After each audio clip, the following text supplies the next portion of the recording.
శ్రీమాత్రే నమ. జయ గురు దత్తాత్రేయ నమ.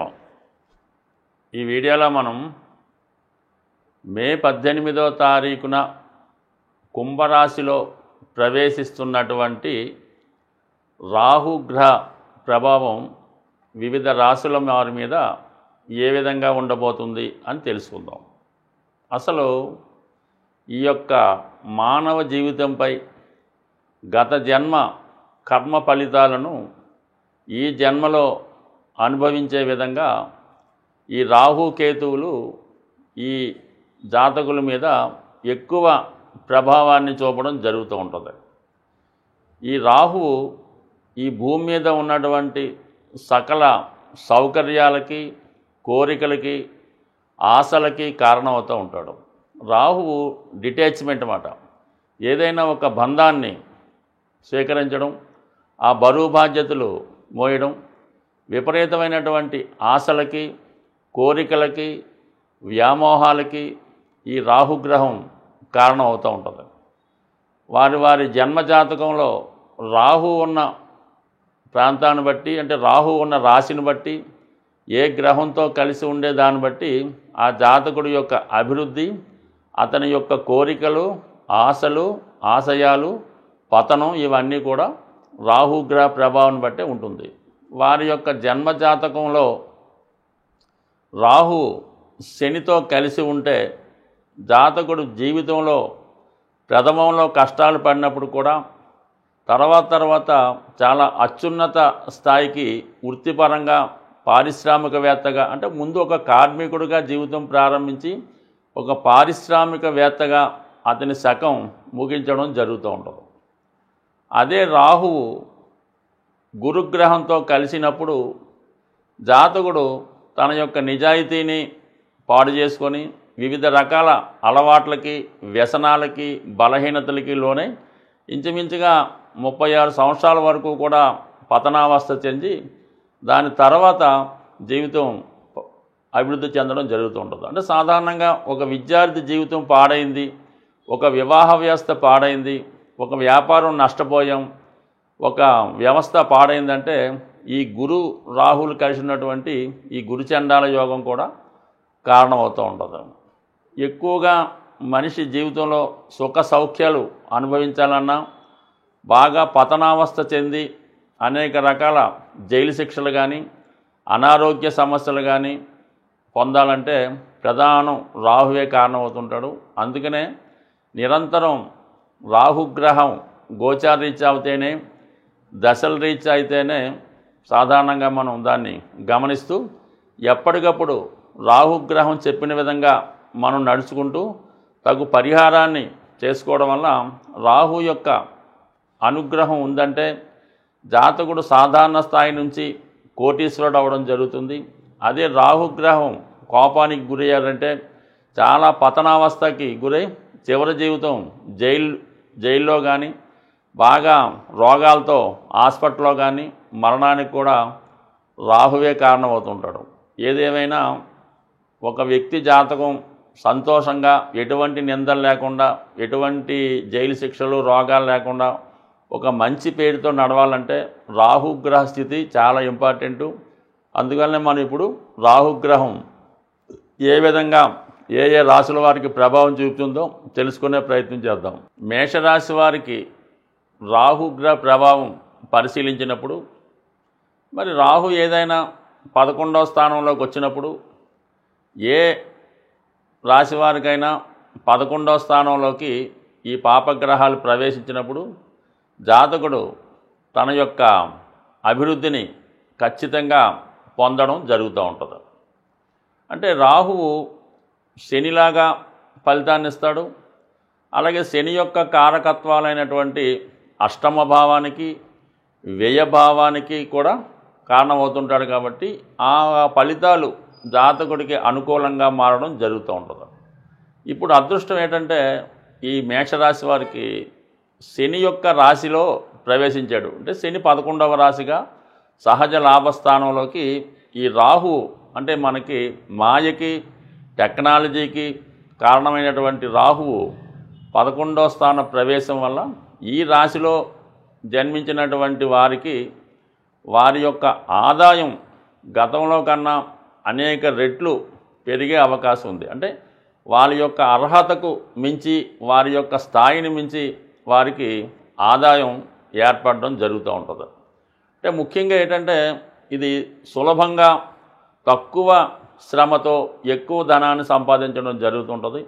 ముఖ్యంగా ఇది ఈ మేషరాశిలో ఎవరైతే టెక్నికల్ రంగంలో, సాఫ్ట్వేర్ రంగంలో ఉన్నారో వాళ్ళకి, అలాగే రైల్వే సంబంధించినటువంటి అన్ని రకాల ఉద్యోగాలకి, అలాగే సినిమా పరిశ్రమకు సంబంధించిన వాటిలోకి, కెమెరా, టీవీ, ఫోటోగ్రఫీ, యాడ్స్, ఇప్పుడున్నటువంటి సోషల్ మీడియా, ఇటువంటి రంగాల్లో అంటే కేవలం వారి యొక్క మేధస్సుతో ఎటువంటి పెట్టుబడి లేకుండా కృత్రిమంగా ధనాన్ని సృష్టించగలిగే వాళ్ళందరికీ కూడా ఈ 11లో ఉన్నటువంటి రాహు వారికి ఎక్కువ ధన లాభాన్ని తెచ్చిపెట్టడం జరుగుతుంటుంది. అలాగే గురువు 11వ భావానికి కారకగ్రహం అవుతుంటాడు. సో అందువలన విద్యా సంబంధించిన విషయాల్లో ఎవరైతే ఉన్నత స్థాయి మెడికల్ రంగంలో ప్రవేశించాలనుకున్నా, హైయెస్ట్ టెక్నాలజీ కలిగినటువంటి ఐఐటి లాంటి ఇంజనీరింగ్ కాలేజీల్లో ప్రవేశం పొందాలన్నా కంపల్సరీగా రాహు మీకు ప్రవేశాన్ని ఇవ్వడం జరుగుతూ ఉంటుంది. అలాగే విదేశ విద్య అభ్యసించాలనుకున్నా, ముఖ్యంగా యూకే, యుఎస్ లాంటి డెవలప్డ్ కంట్రీస్లో బాగా ఉన్నత స్థాయి కాలేజీల్లో సీటు రావడానికి కూడా ఈ రాహుగ్రహం కారణం అవుతూ ఉంటుంది. సో ఈ విధంగా జీవితంలో 11వ స్థానంలో అన్ని గ్రహాల కన్నా రాహుగ్రహం బలమైనది. అలాగే కుంభరాశి ఈ రాహుకి స్వక్షేత్రం అవడం వల్ల 100% ఈ రాశి వారికి వారి టెక్నాలజీని అనుసరించి కంపల్సరీగా మీ యొక్క అభివృద్ధి, ఆదాయం కూడా పెరిగే అవకాశం ఉంది. అలాగే మీకు విదేశంలో ఉన్నటువంటి మీ మిత్రులు, మీ యొక్క ఏదైనా మీరు ఒక ఇండస్ట్రీ ప్రారంభించాలన్నా, ఒక సంస్థ ప్రారంభించాలన్నా వారి యొక్క సహకారం మీకు సంపూర్ణంగా లభిస్తుంది. అంటే ఇక్కడ మీరు చేయవలసిందల్లా ధైర్యంగా మీరు ఒక ప్రాజెక్టుని తయారు చేసుకుంటే అది కంపల్సరీగా సక్సెస్ అయ్యి మీకు ఎంత ధనాన్నైనా, అంటే వాటాల రూపంలో కానీ, ఫారెన్ ఇన్వెస్ట్మెంట్స్ రూపంలో కానీ కంపల్సరీగా మీరు ఒక 1% ఇన్వెస్ట్మెంట్ చేస్తే 99% బయట వారి సహకారంతో మీ యొక్క అభివృద్ధి కలిగే అవకాశం ఉంది. అతి తొందరగా అలాగే చూస్తుండగానే ధనం సంపాదించే కోటీశ్వర్లు ఎవరైనా ఉన్నారంటే వారి యొక్క జన్మ జాతకంలో ఖచ్చితంగా రాహు ఏకాదశ స్థానంలో ఉండడం జరుగుతూ ఉంటుంది. పైపెచ్చి ఏంటంటే ఇప్పుడు ఉన్నటువంటి మేషరాశి వారికి ఈ 11వ స్థానంలో ఉన్నటువంటి రాహువు పైన గురువు యొక్క శుభదృష్టి పడుతుంది. ఈ కారణం వల్ల అటు మీకు వ్యక్తిగత ఆకర్షణ పెరుగుతుంది, ధనాకర్షణ పెరుగుతుంది. మీరు చేసే కార్యక్రమాలకి భగవంతుని యొక్క సహకారం కూడా లభించడం వల్ల ఒక సాధారణ స్థితిలో ఉన్నటువంటి ఎవరైనా ఈ మేషరాశి వారు ఈ రాబోయే 18 నెలల్లో వారు ఊహించని విధంగా చాలా అత్యున్నత కోటీశ్వరులుగా మారే అవకాశం ఉంటుంది.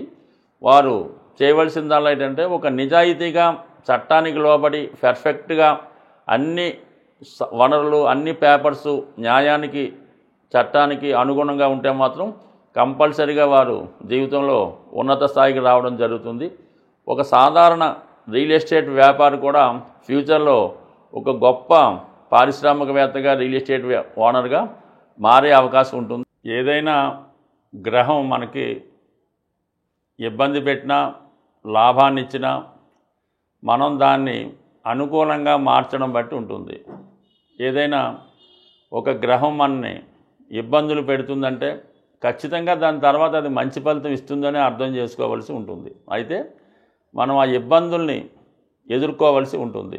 అది ఏ విధంగా అంటే మన ప్రవర్తన, మన నడవడిక ద్వారా ఎదుర్కోవాల్సి ఉంటుంది. సో ఈ కారణం వల్ల రాహువు ఏదైనా మనం ఒక విధంగా అనుకుంటుంటే వేరే విధంగా తన ఫలితాన్ని ఇవ్వడం జరుగుతూ ఉంటుంది. అందుకే రాహు మాయ అంటారన్నమాట. మనం ఏదో మన ఇంట్లో ఒకరికి అనారోగ్యం ఉందని వాళ్ళ కోసం హాస్పిటల్లో తిరుగుతుంటే సడన్గా వేరే ఇంకొకరికి ఇంకో ప్రమాదం లాంటివి జరిగి అటువైపు డైవర్షన్ చేస్తూ ఉంటుంది. మనం ఏదో ఒక యాక్సిడెంట్ జరగకుండా జాగ్రత్తగా కారు డ్రైవ్ చేసుకుంటూ వెళ్తుంటాం, మన దారిలో పక్కనే వెళ్తుంటాం. కానీ వెనక నుంచి ఎవడో వచ్చి ఏ టెప్పరోడో వచ్చి గుద్దా ఉంటాడు. ఇది రాహు పెట్టే మాయ. మనం ఎంత జాగ్రత్తగా ఉన్నా వేరే యాంగిల్ ద్వారా మన గత జన్మలో ఉన్నటువంటి కర్మల్ని ఈ జన్మలో అనుభవించేలాగా చేస్తూ ఉంటాడు. అది అందువల్ల అంటే రాహు మాయ నుంచి తప్పుకోవాలంటే మనం నిజాయితీగా స్వచ్ఛంగా ఉండడం, ఎవరికి అపకారం చేయకుండా చట్టానికి న్యాయానికి లోబడి అక్కడ ఉన్నటువంటి పరిస్థితులకు అనుగుణంగా వెళ్ళినప్పుడు చాలా వరకు మనకి రాహు అనుకూలంగా ఉంటుంది. పెద్దవాళ్ళని గౌరవించడం, 99% వ్యసనాలకి దూరంగా ఉండాలి. అది ఏదన్నా అవ్వచ్చు, దానికి దూరంగా ఉండాలి. ముఖ్యంగా శరీర వాంఛల్ని తగ్గించుకోవాల్సి ఉంటుంది. ముఖ్యంగా ఈ వ్యభిచారం, వావి వరసలు లేకుండా పెద్ద చిన్న లేకుండా పాల్గొనే శృంగార కార్యక్రమాలు అవ్వచ్చు, వాళ్ళ మీద వ్యామోహం పెంచుకోవచ్చు. ఈ వయసులో పెద్ద చిన్న లేకుండా జరిగే ఇవన్నీ కూడా రాహు యొక్క ఆగ్రహానికి కారణమవుతూ ఉంటాయి. అంటే అతను అనుగ్రహించి చేస్తుంటాడు, మళ్ళీ ఆగ్రహించి వేరే విధంగా ఇబ్బంది పెడతా ఉంటాడు. అంటే పబ్లిక్లో అది తప్పు పనిగా భావించి అందరూ చేస్తూ ఉంటారు. ఆఫీసులో 20 మంది పనిచేస్తుంటే 20 మంది లంచాలు ఇచ్చుకుంటుంటారు. ఎవడో ఒకటి ఏసీబీ వాళ్ళు పట్టుకుంటే వాడేదో పెద్ద నేరం చేసినట్టు మిగతా వాళ్ళంతా కూడా ఏదో మంచి వాళ్ళగా బిల్డప్ ఇచ్చి వాడిని ఏదో టీవీలో ఫోకస్ చేస్తూ ఉంటారు. అంటే ఇది కామన్గా అందరూ చేసే పొరపాటైనా ఒకసారి ఇబ్బంది అవుతుంటుంది. ఇప్పుడు అందరూ తాగి డ్రైవింగ్ చేస్తుంటారు, ఎవడోడు పట్టుబడుతుంటే వాడిని ఏదో పదే టీవీలో చూపిస్తూ ఉంటారు అన్నమాట. పలానా కానిస్టేబుల్ గారు ఎస్ఐ గారు డంకన్ టీవీలో పట్టుబడ్డారని. అంటే వాళ్ళని తాకూడదు అన్నట్టు ఉండదు. అంటే విషయం అలా ఉంటుందని రాహు పెట్టే ఇబ్బందులు, అందరూ చేసే పొరపాట్లనే వీడి టైం బాగోకపోతే వీడు బయటపడి ఇబ్బంది పడుతుంటాడు. ఇటువంటి చిన్న చిన్న సమస్యలను బయటపడాలంటే ముందు మనల్ని మనం సంస్కరించుకోవాలి. దాని తర్వాత ఏంటంటే ఈ మినుములు, మరి రాహు యొక్క దినుసుగా మినుములు కాబట్టి ఇది ఏదన్నా ఆదివారం రోజు, శనివారం కానీ ఈ మినప గారెలు తయారు చేసి ఏదో ఒక 4 కేజీలు నానబెట్టి తయారు చేయించి ఆ మినప గారెలు తయారు చేయించి 4 చెప్పిన ఒక ప్యాకెట్, దాంట్లో మళ్ళా దానికి కావాలని చట్నీ అది వేసి ఏదన్నా వృద్ధులకి, వ్యాధితో బాధపడుతున్న వారికి, తినడానికి లేని వారికి ఈ ప్యాకెట్లు పంచిపెట్టవలసి ఉంటుంది. అంటే రాహు 4 సంఖ్య కాబట్టి 4కో 40 మందికో పంచిపెట్టచ్చు. అలాగే వాళ్ళకి ఏదన్నా ఇష్టమైనవి కూడా ఇవ్వచ్చు. అయితే ఏదన్నా ఎవరైతే రాహుతో పీడించబడుతుంటారో అంటే చాలా భయంకరమైనటువంటి వ్యాధులు, అలాగే వృద్ధాప్యం, అలాగే కొంతమంది ఈ అదే స్త్రీలు అబ్బాయిలు అని కాదు కానీ కొద్దిగా ఇటువంటి వ్యభిచారం అలాగ ఉన్న వాళ్ళకి ఈ విధంగా చేయడం వల్ల, వారికి సేవ చేయడం వల్ల, నారాయణ సేవని గతంలో ఈ సాయిబాబా పుట్టపర్తి సాయిబాబా సంస్థానంలో ఇటువంటి వాళ్ళందరినీ నారాయణ సేవను వాళ్ళంతా స్నానం చేయించి ఫుడ్ పెడుతుండేవారు. అలా చేసినా అనుకూలిస్తూ ఉంటుంది. అలాగే ఈ విధంగా మినపగారెలు పంచిపెట్టచ్చు. ఇంకా అనేక రెమెడీస్ ఉన్నాయి. ముఖ్యంగా ఏంటంటే అమ్మవారి ఏదైనా ఒక శక్తి స్వరూపం, కాళీమాత, దుర్గామాత, ఏదైనా ఈ సింహం మీదో పులి మీదో ఉన్నటువంటి అమ్మవారిని ధ్యానించడం వల్ల ఈ దసరా నవరాత్రులు, ఈ గుప్త నవరాత్రులు వస్తున్నప్పుడు విధి విధానంగా దీక్షగా ఉండడం వల్ల ముఖ్యంగా మత్తు పదార్థాలకి, వ్యసనానికి దూరంగా ఉంటే రాహు బ్రహ్మాండంగా అనుగ్రహించే అవకాశం ఉంటుంది. స్వస్తి.